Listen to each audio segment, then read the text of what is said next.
bersama gue Bel. Dan gue Marco. Stockholm Metro itu mempunyai nilai seni yang sangat tinggi dan dijuluki sebagai seni terpanjang di dunia, guys. Itu sepanjang 110 km. Wow. Menurut gue kita bisa belajar banyak tentang Swedia dari situ. Kan ya terutama ada seni dari sini. Kita juga bisa lihat budaya Swedia seperti apa. Kita bisa lihat sejarah Swedia dan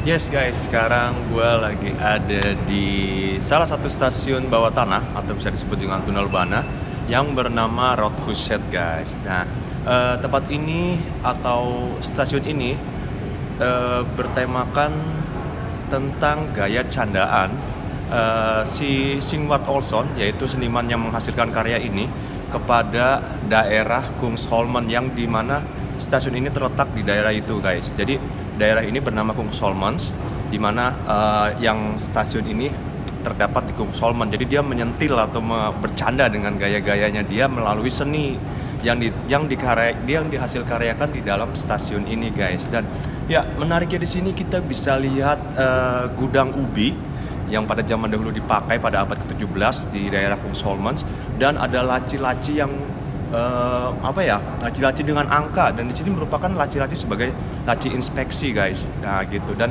kita juga bisa melihat keranjang-keranjang di sini. Ya, menarik banget, guys. Jadi ini memang dia menunjukkan kepada warga Kungsholmen, jadi yang pada hidup pada abad ke-17 dengan bergaya seni sedikit menyentil dengan bercanda seperti itu, guys. Dan ini semuanya merupakan replika dari zaman dahulu pada abad ke-17. Yaudah, sekarang gue mau lanjut lagi. Pasti banyak lagi stasiun-stasiun bawah tanah yang menarik dan bernilai artistik seni tinggi, guys. Jadi tonton terus video kita. See you.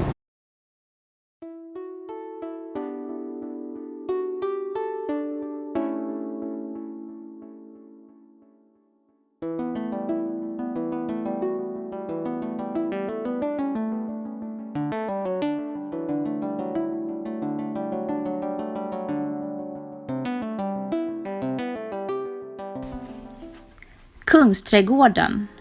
Ulrik Samuelsson sudah menciptakan taman raja di bawah tanah.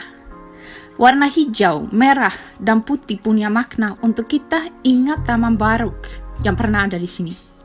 Ada banyak patung di sini yang merupakan replika dari satu istana pada tahun 1630 yang sangat mewah. Dari satu mulut singa, kita bisa lihat darah, dan di mulut singa yang lain, kita hanya bisa melihat warna hitam. Ada juga tempat yang terlihat seperti penggalian arkeologis. Inilah detail-detail dari sejarah zaman purba di Stockholm, dicampur dengan tumbuhan hidup.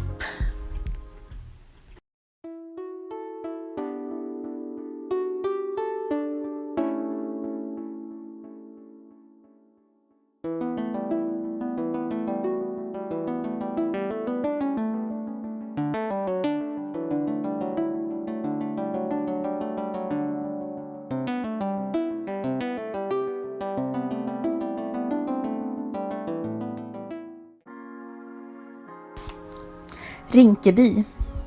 Di sini kita bisa melihat seni mosaik emas.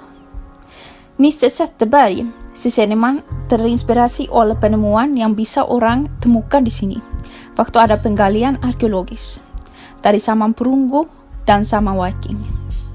Simbol stasiun ini adalah kambing Rinkeby. Rinkeby adalah satu daerah Stockholm dengan paling banyak penemuan batu rune di Stockholm. Batu rune adalah batu besar dengan alfabet rune yang berawal dari abad pertengahan atau abad 10-11 di Skandinavia, dan paling banyak terdapat di Swedia. Tulisannya di batu ini sering menceritakan tentang kelahiran dan kematian orang luar. Di stasiun ini ada 2 batu rune dengan tulisan emas.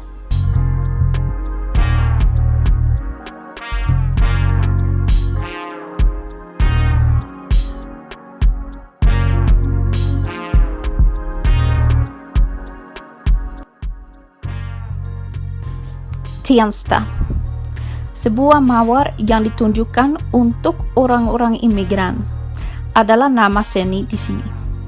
Ada gambar yang dicampur dengan kutipan dalam berbagai bahasa di tembok, lantai, dan atap.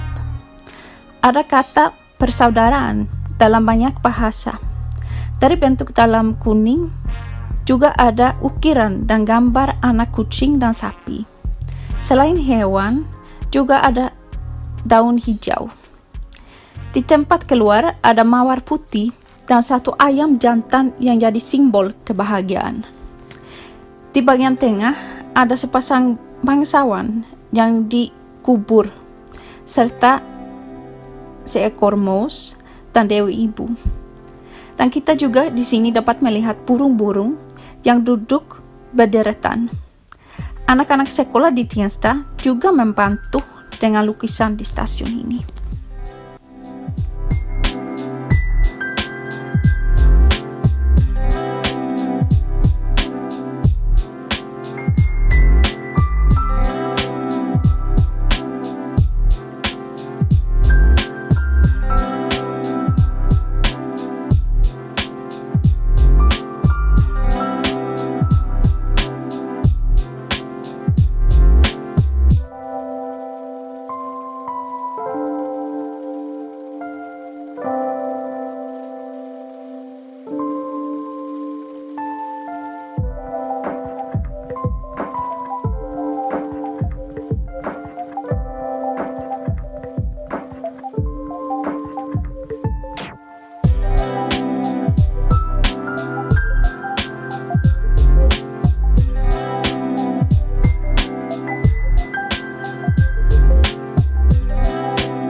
Alby.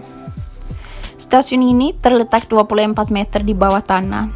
Seseorang seniman stasiun ini bernama Olle Enquist.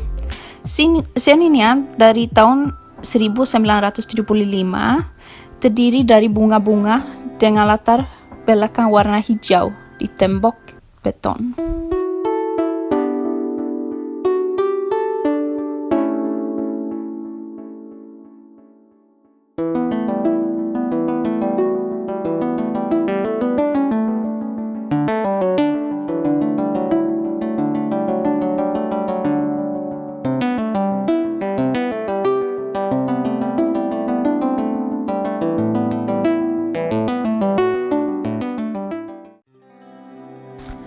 Östermalmstorg. Temboknya di sini didekorasikan dengan 145 meter beton alam. Senimannya, Siri Deckert, sangat peduli tentang persoalan lingkungan, damai, dan hak perempuan. Maka temanya di sini adalah perjuangan untuk damai, perempuan, dan lingkungan. Ada gambar dari keluarga, lambang damai, politikus, dan orang terkenal seperti Simone de Beauvoir dan Albert Einstein. Ada juga notasi lagu internasionale, ya lagu khas kaum sayap kiri dalam gerakan sosialis. Banyak orang kritis yang menganggap seni ini hanya coretan atau gambar sederhana.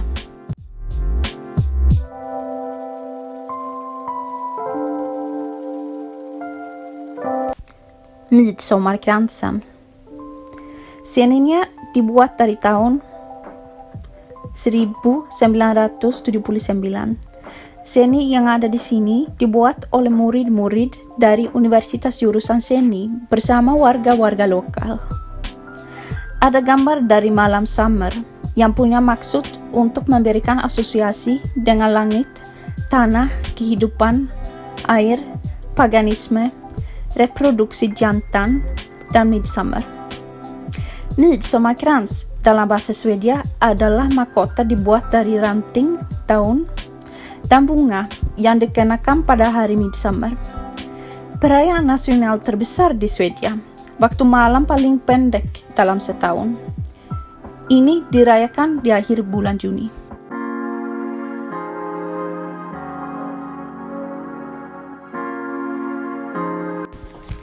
Rissne. Ada dua seniman yang menciptakan seni ini yang punya tema sampai ketemu di abad 15. Ini seperti buku sejarah yang mulai 3000 tahun sebelum Masehi sampai tahun 1980. Di tahun 0 ada sebuah bintang. Teksnya di tahun-tahun sebelum Masehi sangat kecil dan semakin menuju tahun-tahun ke depannya, tulisannya makin besar. Di sini kita bisa mengikuti sejarah matematika dan seni selama berabad-abad.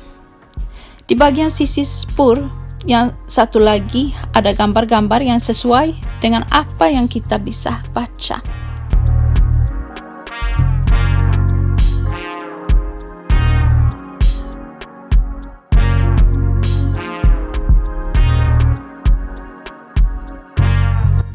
Huvudstad.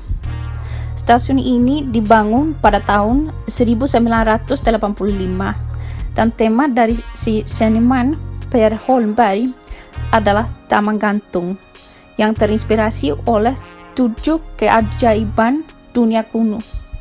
Guanya dicat dengan warna hijau yang membuat kita dapat asosiasi dengan taman dan tumbuhan. Di lantai ada petak jalan plastik. Di atap ada drum kabel dengan warna putih dan hijau. Hjulsta. Di stasiun ini kita bisa melihat 7 lukisan dari seniman Hjulsta. Satu lukisan kritis oleh Eva Nyberg mengisahkan orang-orang sedang mogok, serobong asap dari pabrik dan pegunungan. Gambar ini adalah protes terhadap pencemaran lingkungan dan kapitalisme. Magnus Rimling membuat lukisan dengan tema komunikasi dengan 2 pria yang sedang ngobrol. Olle Magnusson membuat lukisan panen terakhir di Botkyrka yang menggambarkan bagaimana pinggir kota mengusur ladang-ladang tua. Lukisan Kristina Rudqvist adalah gambar burung-burung danau. Birgitta dan Ove Thorsén membuat satu lukisan dari satu keluarga.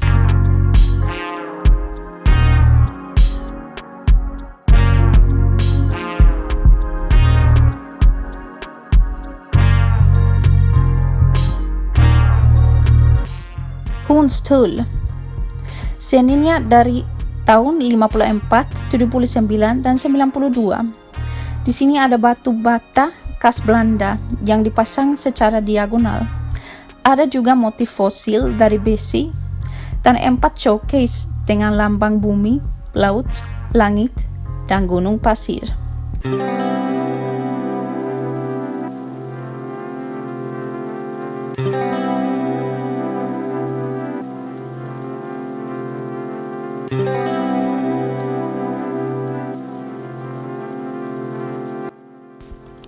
Bredäng.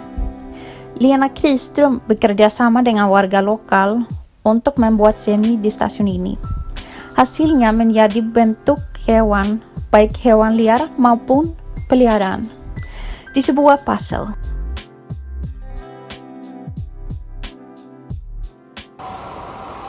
Ya guys, kali ini di Blackeberg, dan Blackeberg ini punya seniman Ruben Hilander yang mendekorasikan stasiun ini dengan 17.000 blok ubin. Dan di motif yang ada di sini kita bisa lihat 4 musim yang ada di Swedia, yaitu musim semi, musim panas, musim gugur, sama musim dingin. Dan semuanya juga terinspirasi oleh pemandangan di Swedia Selatan atau Skåne.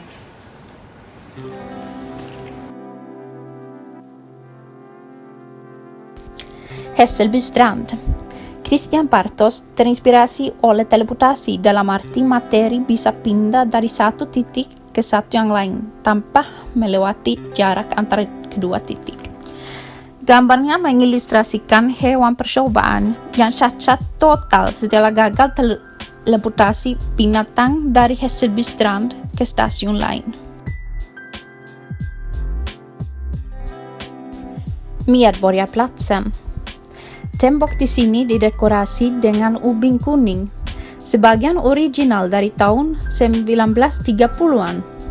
Kita juga bisa melihat mosaik lantai dan tiang dengan warna biru, merah, kuning, dan hijau. Mosmo. Stasiun ini dibangun pada tahun 1972. Stasiun gua pertama di Stockholm. Nama lukisan di Mosmo adalah "Bawalah matahari ke dalam subway". Sampai ketemu di video kita dan jangan lupa Subscribe. like and share video kita sebanyak-banyaknya agar kita lebih semangat lagi untuk keluyuran atau mengulas sedikit demi sedikit sejarah yang berada di Eropa gitu guys. See you.